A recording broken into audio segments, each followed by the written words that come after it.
Are you ready for the truth? Bring it on. In this present crisis, government is not the solution to our problem. Government is the problem. Do you want the whole truth? I don't think you're ready. Governments don't control things.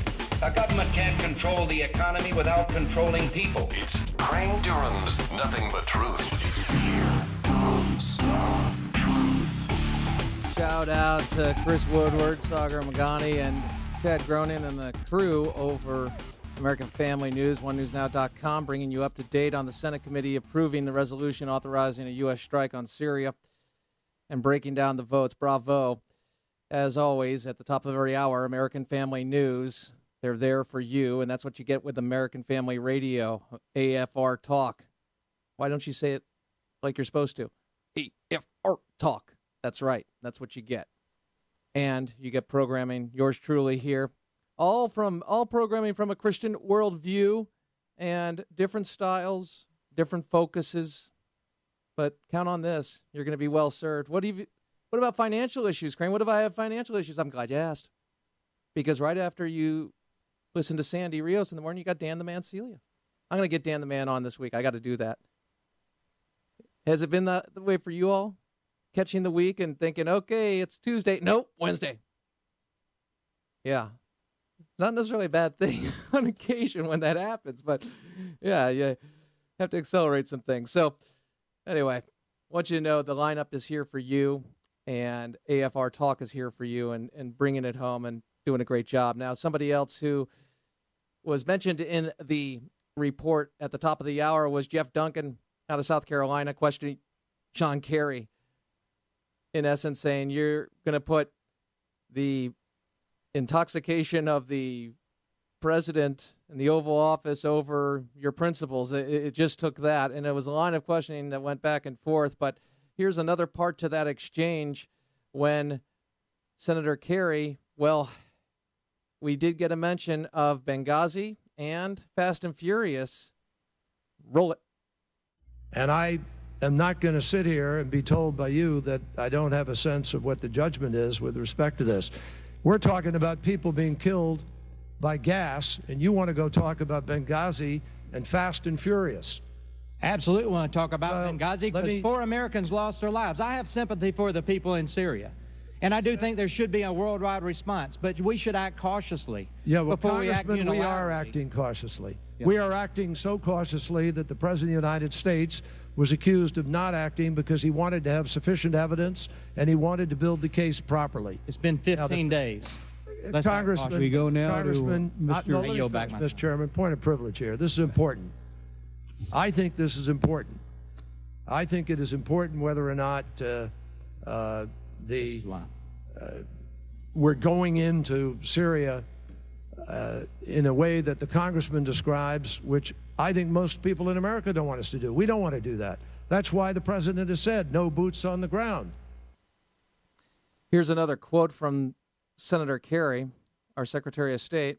Let's draw the proper distinction here, Congressman. We don't deserve to drag this into yet another Benghazi discussion when the real issue here is whether or not Congress is going to stand up for international norms.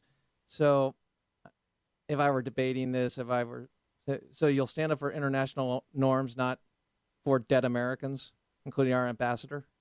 Yeah, we'll bring it in because you haven't told the truth about it. That is a huge part of this story.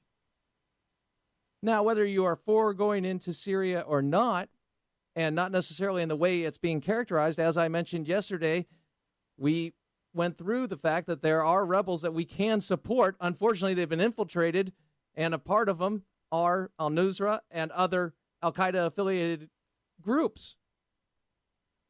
The administration is going ahead with regime change inevitably. I don't know how they're going to prosecute it, but they've mentioned that already. I mean, there is so much to this debate, and that's why we did what we did last hour and went double time with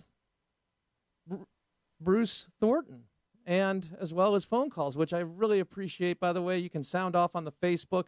Bottom line, you can't take out Benghazi from this discussion because it relates directly to how our president has defended the nation and what is a priority for him. And is he being honest with the American people? Because in that case, Benghazi, he hasn't.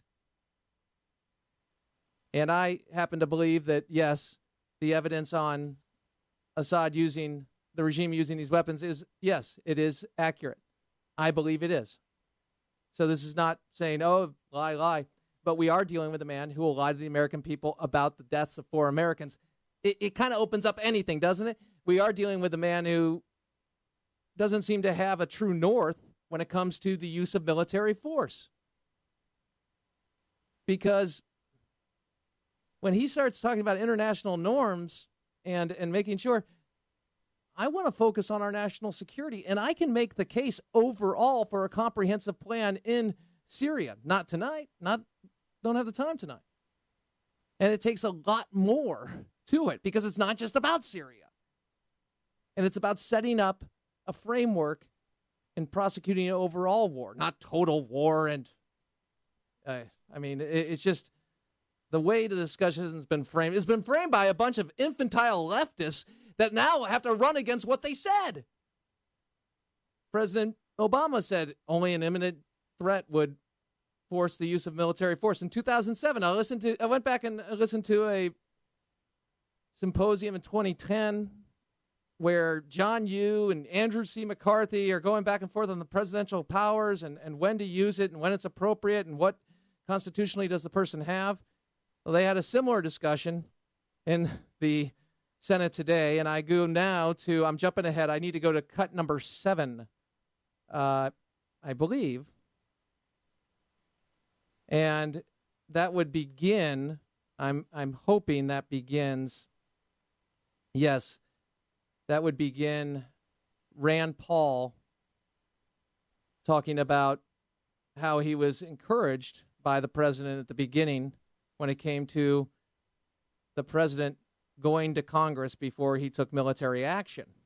And he is speaking directly to John Kerry about that. And he Rand Paul sets it up and he's like, hey, you know what? I thought I was on board. I liked what I heard. It was great. And then, well, not so much. And why don't we go to cut 6? Because I apologize. Let's go to cut 6. And here's Rand Paul saying, hey, I was believing the president. I was on board. He's going to Congress. I was going to cheer. And then he said, are we ready? Roll it. And then I heard, well, but if I lose the vote, I'll probably go ahead and do the bombing anyway. And so it does concern me. I want to be proud of the president, but every time I'm just about there, then I get worried that really he doesn't mean it, that he's going to sort of obey the Constitution if he wins. So I heard Secretary Kerry say, if we win, sure. But if we lose, what?